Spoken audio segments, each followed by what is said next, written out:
मठ में उसको गद्दी दे देते हैं तो वो क्या बन जाता है? सत चिद आनंद। वही सच्चिदानंद पार ब्रह्म का स्वरूप हो जाता है। ये है सुंदर सा जी संन्यास मत। सातों मठ के सन्यासी और सातों मठों के सन्यासियों की पहचान भी जुदा जुदा आपको बताई है। बोले सब विचार, सब विचार बताया। उपदेश बोध दीक्षा कहे अपनी। और फिर उन्होंने अपना उपदेश भी, बोध भी, मंत्र सब, मंत्र नहीं बनना, सबको जो है बताया। सो देखो तोल निर्धार। और वो कह रहे हैं स्वामी जी तोल करके देखिए, संन्यास मत से ऊंचा कोई भी आपको मार्ग मिलेगा नहीं। माता पिता उदाहरण कारण। ध्यान दो, यदि माता पिता का भी उद्धार करना है तो क्या बन जाओ? सन्यासी बन जाओ, माता पिता का भी कल्याण हो जाएगा। अपने पिंड और प्राण, अपने पिंड और प्राण को भी वो करना है, सन्यासी बन जाओ। पिंड को भी क्यों? फिर काम धंधा करने की कुछ जरूरत पड़ेगी नहीं, भगवा काफरा काफी है, आपको खाने पीने का धंधा चलता रहेगा। और एक परिवार में से सन्यासी बन गया, कुल का ही लय उसका जो है पवित्रता हो जाती है, कल्याण होता है। पूर्व जन्म उद्धार और पूर्व जन्म का भी उदाहरण करना है, सन्यासी बन जाओ। मत संन्यास प्रमाण, ये सन्यास मत का ज्ञान है। जागृत कुल गुरु चरणे वर्ण्यो, जागृत कुल गुरु चरणे वर्ण्यो, जागृत कुल गुरु चरणे वर्ण्यो। वो जो गद्दियों पर बैठे होते हैं वो जागृत ज्ञान देने वाले होते हैं। नशे कोट अधपाप, और उनके दर्शन कर लेने से, ध्यान से, चरणों में जाके गिर जाए, प्रणाम कर ले तो सारे पाप खत्म हो जाते। सुंदर साथ जी एक एक शब्द को सुनिए कि दुनिया कहाँ भ्रांति में पड़ी हुई है। नारायण की है प्राप्ति, और नारायण भगवान की प्राप्ति है। पारायण सब जगह आप, जो सब जगह जो है सर्वव्यापक है। पश्चिम मन्या के तीर्थ आश्रम, और पश्चिम मन्या का नाम तीर्थ और आश्रम साधुओं का नाम है। पूर्व मन्या वन आरण्य, और पूर्व का जो है नाम वन और अरण्य है। उत्तर मन्या गिरी पर्वत सागर, और उत्तर मन्या का नाम गिरी पर्वत और सागर। जो वहाँ के सन्यासी होते हैं उनके नाम के साथ ये होता है तो सारे पहचान जाते हैं कि ये उत्तर मन्या के साधु हैं। सबके तरन तारण, सबके तरन तारण है। संन्यास मत के आचार्य, और संन्यास मत के आचार्य भी हैं। चारों युग के जे हैं, चारों युगों के। पहले तो एक गुरु शंकराचार्य थे, फिर उसके आगे 4 शिष्य हो गए, फिर कलयुग में 4 के भी 10 शिष्य हो गए, तो 10 शाखाएं, तो नाम भी क्या हो गया? 10 नाम संन्यास मत हो गया। तिनके नाम कहत हो, अब उनके नाम भी कहते हैं। सुनियो चित्त देते हैं। स्वामी जी चित्त दे करके सुनो।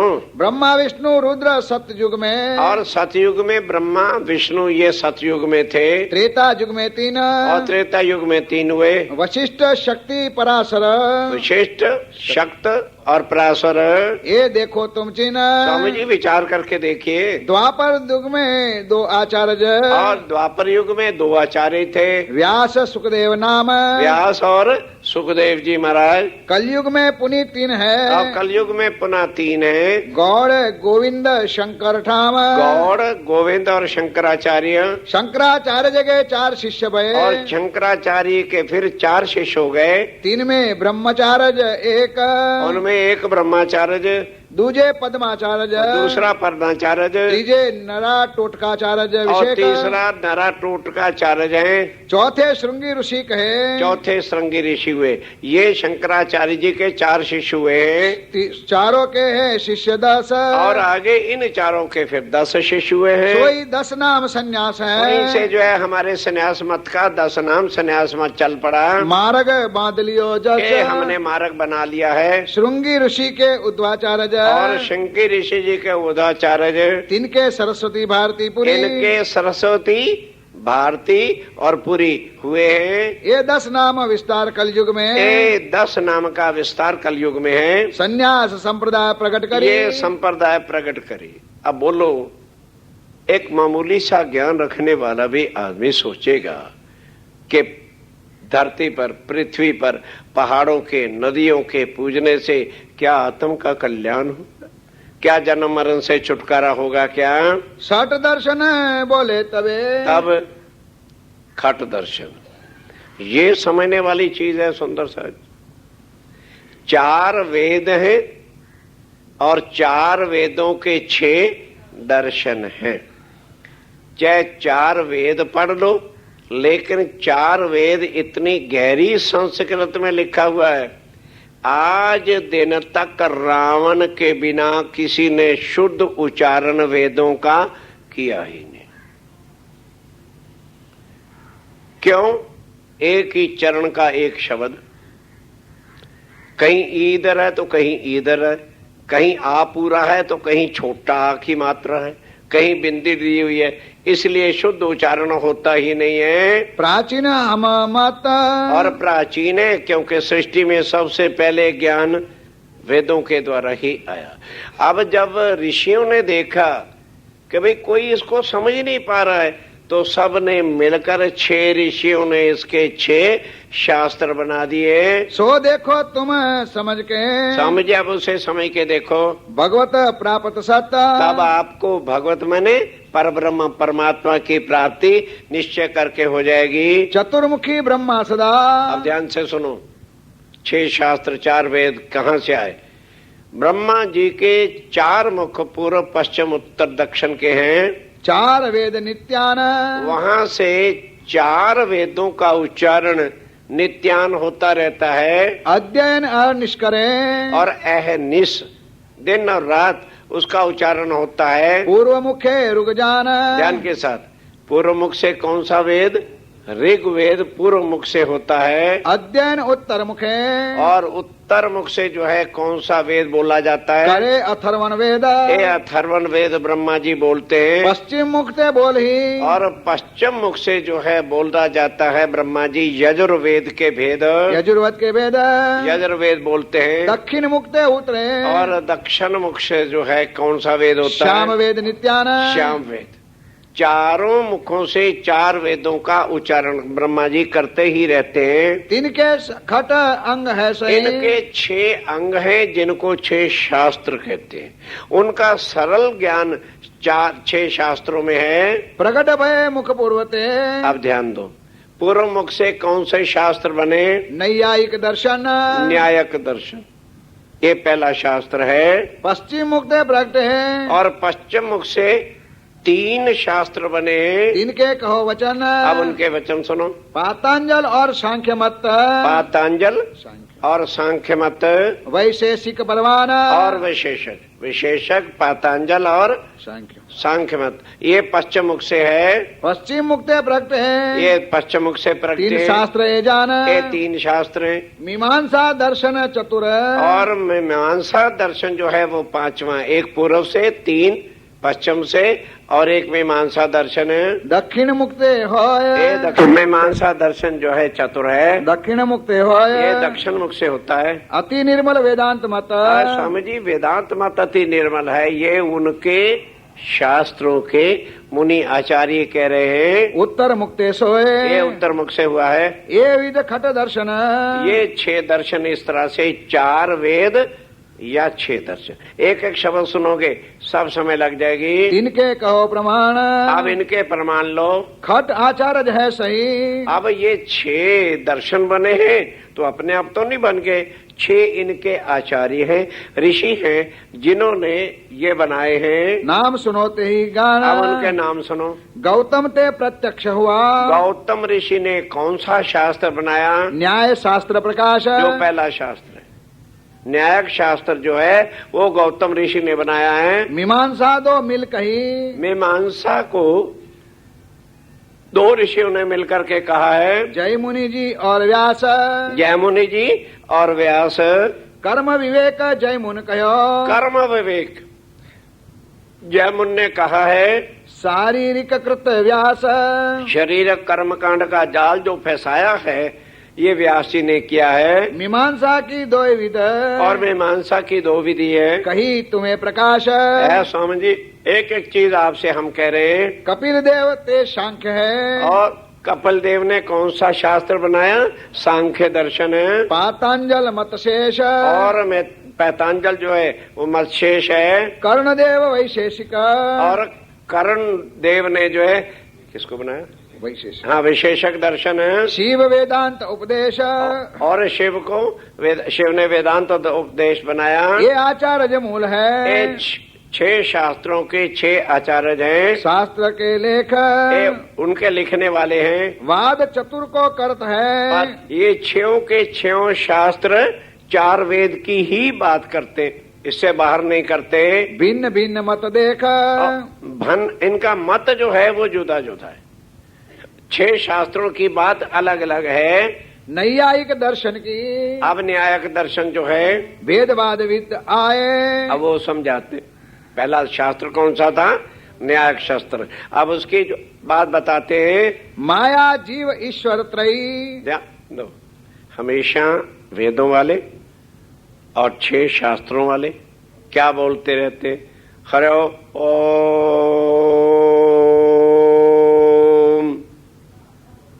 हरे ओम। ओ शब्द में 3 शब्द घुसे हैं। ओ, आ और मा। माया, ईश्वर और जीव, ये है ओम। अब एक एक बात सुनो, मुझे जल्दी की चिंता नहीं, समझाना फर्ज है। आगे बुद्धि में रखो या ना रखो। भिन्न अनादि सोहाय। और भिन्न, ध्यान दो, जब इकट्ठे होते तो इकट्ठे रहते, जब भिन्न होते तो अनादि हो जाते हैं। 20 एक प्रणालिका। ध्यान दो, सुंदर सा जी उनकी पहचान करा रहे कि माया और ईश्वर और जीव शरीर की जो 21 प्रणालिका सीढ़ियां हैं उनमें ही माया है और उसी में जीव है और उसी में ईश्वर है। अब 21 प्रणालिका क्या है? 5 इंद्रियां, 1 मन, 6 इनके ज्ञान और 6 इनके रस है, और उसके बाद सुख दुख और ये शरीर। ये 21 सीढ़ियां शरीर के अंदर ही हैं। नाश होए तब सुख को। तब स्वामी जी ने कहा कि भाई जब दुख कहते हो कि तुम, ईश्वर भी दुख के अंदर है और माया भी दुख के अंदर है और जीव भी दुख के अंदर है, तो सुख तो फिर कभी भी प्राप्त हो नहीं सकता जब ईश्वर ही दुख अंदर है। यानी शरीर के अंदर ईश्वर है, माया है और जीव है और सब दुख ही दुख की सीढ़ियां हैं। तो स्वामी जी कहते हैं फिर सुख तो कभी प्राप्त हो नहीं सकता। सुख का तो नाश हो गया, ईश्वर जीव विनाश है। और फिर ध्यान दो, ईश्वर जीव का नाश हो जाता। और तुम कहते हो ईश्वर जीव जो है वो अखंड है, विनाश है। जिस तरह से शरीर का नाश हुआ तो सबका नाश हो गया। तुम्हारे वचन मंजार है, तुम्हारे वचनों के हिसाब से 20 एक सीढ़ियां कही। और जो तुमने 20 एक सीढ़ियां शरीर में गिनाई हैं, दुख की भारी जौन और सब की सब दुख की भारी कहते हो। 3 मध्य माया जीव सब, और इन्हीं के अंदर माया ईश्वर और जीव रहते हैं। कहो सुख की सो कौन। तो फिर भी सुख की सीढ़ी कौन सी है? सूक्ष्म स्वरूप नित तुम कहो। अब ध्यान के साथ समझने वाली बात, जो नित्य है, अखंड है, यानी उसको तुम सूक्ष्म कहते हो। स्थूल कहत हो नाश, और स्थूल का तुम नाश कहते हो। ध्यान, जीव जो है वो क्या है? सूक्ष्म है, और स्थूल का क्या है? नाश है। ध्यान दो, फिर समझो। लोग कहते हैं परमात्मा सूक्ष्म रूप होकर के जो है अंदर है, कहते हैं उनको तुम नित्य कहते हो, अखंड कहते, अविनाशी कहते हो, और स्थूल जो हमारा शरीर है इसका नाश कहते हो। 20 एक सीढ़ियन से, और 20 एक सीढ़ियों से कहा नित्य को वास। ध्यान दो कि जब 20 एक सीढ़ियां स्थूल शरीर के अंदर ही है तो इनका तो नाश हो जाएगा शरीर का। फिर ये बताओ वो नित्य जो है अखंड जो है उसका ठिकाना कहाँ होगा? तब मीमांसा दर्शनी। अब कहां से जवाब दे? ध्यान दो सुंदरदास जी, शरीर का नाश हो गया तो सूक्ष्म बाहर आ जाएगा। ध्यान दो, नहीं समझ आ रहा हाथ उठाओ, 10 बार समझाऊंगा। तो जब सूक्ष्म बाहर आ गया तो सूक्ष्म कभी भी स्थूल के बिना रह नहीं सकता। लो प्रैक्टिकल करके बताएं। इस समय दोनों चीजें हर एक के शरीर में, स्थूल भी है और सूक्ष्म जीव है। अब सूक्ष्म जीव को बाहर निकालो, वो भी खत्म, और जब जीव निकल गया तो शरीर भी खत्म, दोनों मुर्दा हो जाए। बार बार समझो, मैं इतने प्रकार आपको समझा रहा हूं। स्वामी जी कह रहे हैं कि भाई जब स्थूल का तुम नाश कहते हो तो फिर सूक्ष्म जो है वो कहां रहेगा? चुप हो गए। ये तो तब हो सकता है यदि कभी किसी की मृत्यु आए ही नहीं, शरीर अखंड रहे, तो सूक्ष्म भी इसमें रहेगा। बोले कर्म प्रधान। अब ध्यान के साथ, जब जल्दी ना रस भरी, तो समझ नहीं आ रही कहने का सरकार, रस भरी बातें कह रहे हैं। दुनिया में जीना है तो ये ज्ञान तुमको प्राप्त करना होगा। अब आओ, दूसरे शास्त्र वाले जो मीमांसा दर्शन वाले, वो क्या कहते हैं? स्वामी जी, ना तो कोई ईश्वर है, एक दूसरे की काट करते, ना ही कोई जीव है और ना ही कोई ईश्वर है। ना माया है, ना ईश्वर है, ना जीव। जो कुछ है कर्म ही है। ध्यान दो कि जो कर्म है उन्हीं का फल जीव है, और फिर जीव जब कर्म करता है तो कर्म करते करते करते वो क्या बन जाता है? ईश्वर। कर्म से ही ईश्वर है, और फिर ईश्वर जब कर्म करता है वही ब्रह्म का रूप हो जाता है। तो स्वामी जी ने कहा फिर कोई और करे, तो कहने के जब और करे तो पहले वाले परमात्मा को नीचे उतार दिया, उसको वहां पर बिठा देते हैं। कारण करता कर्म है, और जो कुछ है वो कर्म ही है। कोई जीव कोई माया में भेद नहीं है। कर्म इष्ट प्रमाण, और कर्म ही इष्ट है। जीव ईश्वर ब्रह्म है। ध्यान दो, जीव और ईश्वर ये ब्रह्म के रूप हैं। सब कर्मन को रूप, सब स्वामी जी कर्मों का रूप है, कोई ईश्वर पीश्वर नहीं।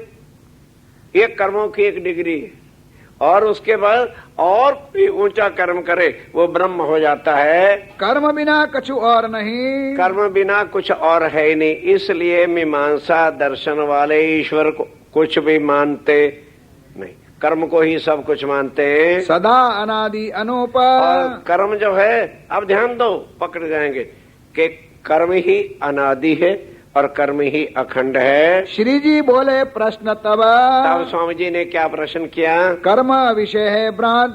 बोलो श्री प्राणनाथ। सुंदर सा जी काफी सरल भाषा में बोल रहा हूं। स्वामी जी प्रश्न करते हैं कि जो ईश्वर ब्रह्म है उसमें किसी प्रकार का भी संशय होता ही नहीं, और कर्म कोई ऐसा नहीं है जिसमें संशय नहीं। जैसे मानो किसी स्टूडेंट ने परीक्षा दी तो पूछा भाई क्यों, कैसे पेपर हुए?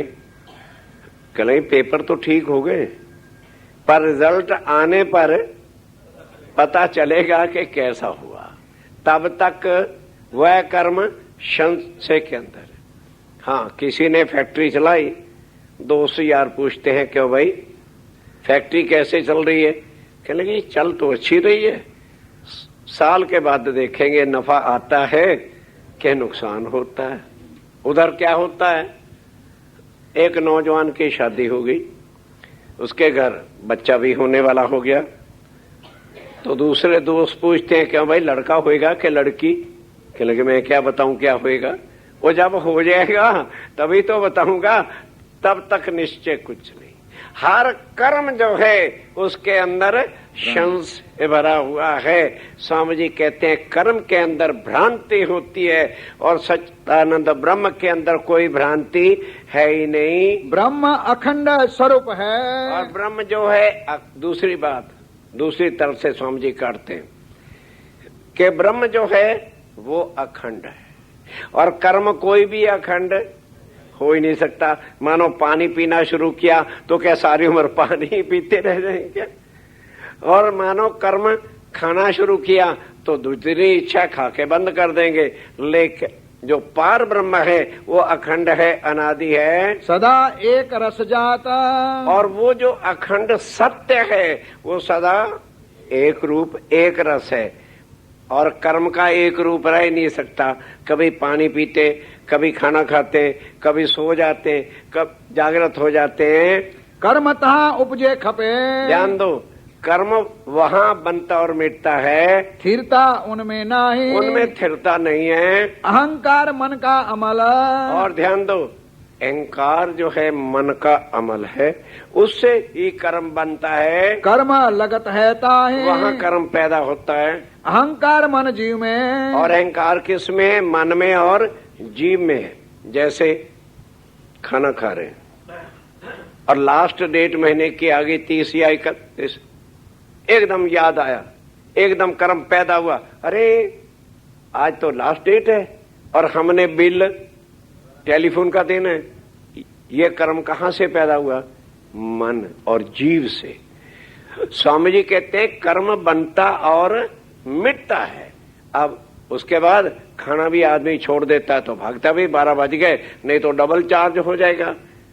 और उसके करने के बाद फिर शांत होके बैठ गया। कर्म अखंड नहीं, खिन खिन में बनता मिटता है। और जीव के अहंकार रूप से, मन के अहंकार रूप से कर्म पैदा होता है। मन पहुँचे नहीं ब्रह्म को।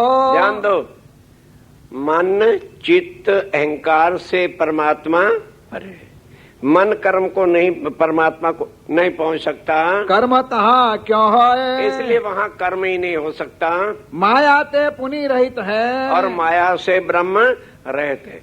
जहाँ माया है वहाँ ब्रह्म नहीं, और जहाँ ब्रह्म है वहाँ माया हो नहीं सकती। ब्रह्म स्वरूप समान। और ब्रह्म के समान कैसे हो जाता है? वेद शास्त्र में यो कहो। ये वेद शास्त्रों में लिखा है, तुम में ताना तान। हे शास्त्रों वालों, तुम केवल ताना तान खींच रहे हो, अपने को सत्य बनाना चाहते हो। सांख्य शास्त्र के दर्शनी। दो खत्म हो गए, आ जाओ। अब सांख्य दर्शन क्या कहता है? बोले तबे विचार। अब वो बात करने लगे, प्रकृत पुरुष सबके परे। ध्यान के साथ सुंदर सा जी, ये 6 बातें तुमने याद कर ली, वेद मुट्ठी में बंद हो जाएंगे, वेदों वाला बोल नहीं सकेगा। सांख्य दर्शन कहता है स्वामी जी ये तो बस ऐसे खींचा खींच कर रहे, अब एक दूसरे की कांट कर रहे हैं कि प्रकृति और पुरुष ये सबसे परे है, यही परमात्मा है, इससे आगे कोई परमात्मा नहीं। सबको कारण सार।